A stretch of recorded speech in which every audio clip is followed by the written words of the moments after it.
Be ready. 5 seconds.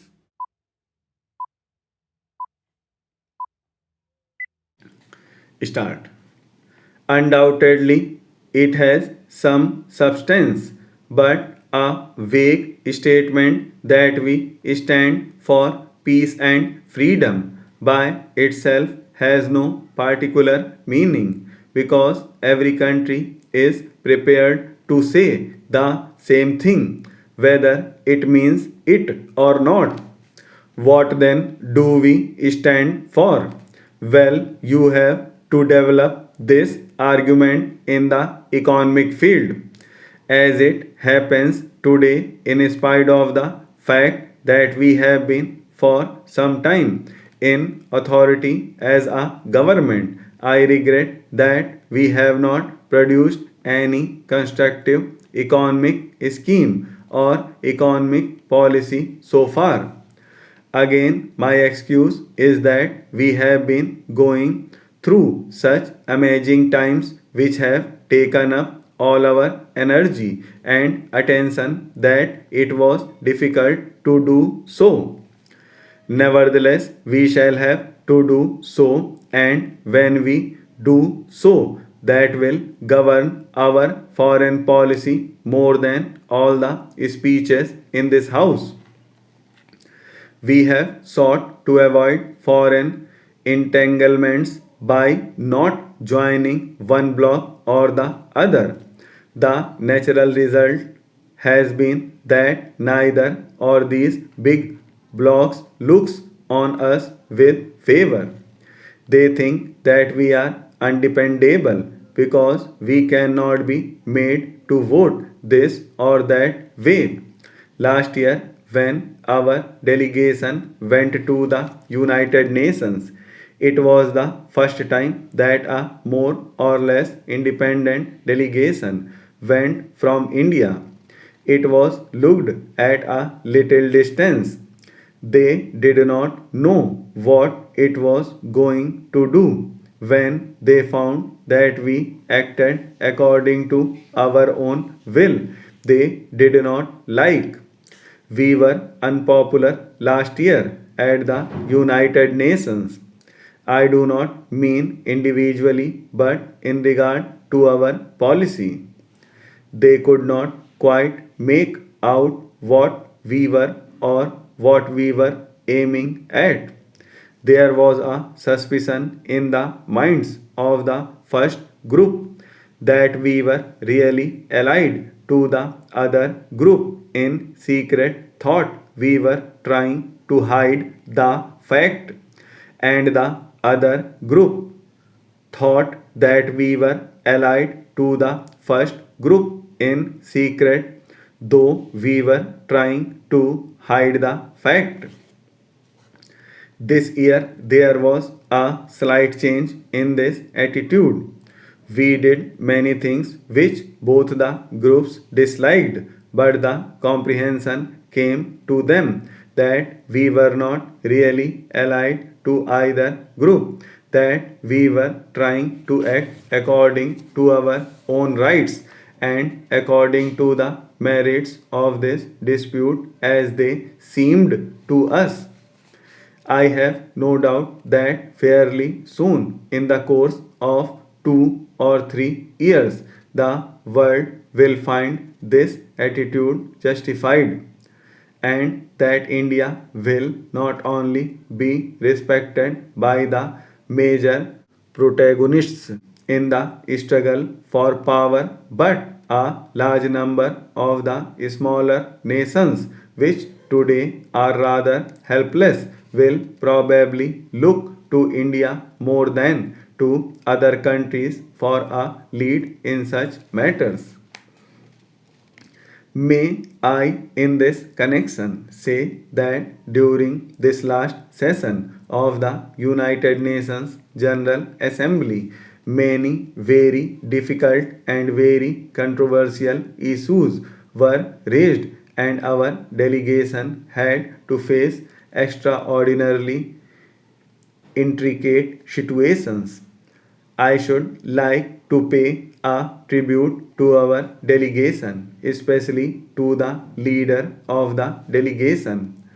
Honorable members often put questions about the appointment of ambassadors, members of delegations, and the like, and rightly so, because the House should be interested in such important appointments.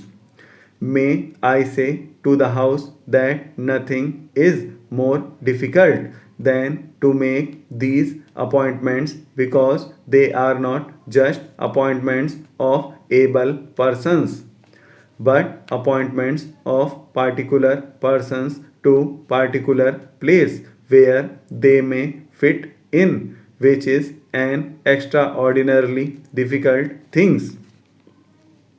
In the key place of the world, the ideal ambassadors must be some kind of a superman.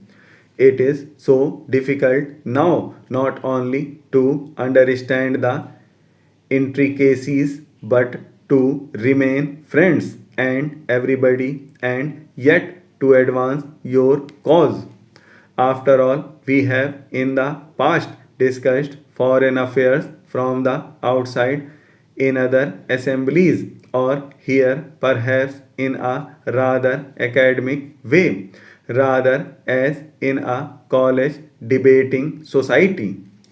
That is, we talked of high policies, but we did not come to grips with them when we had to say yes or no to a question and face the consequences.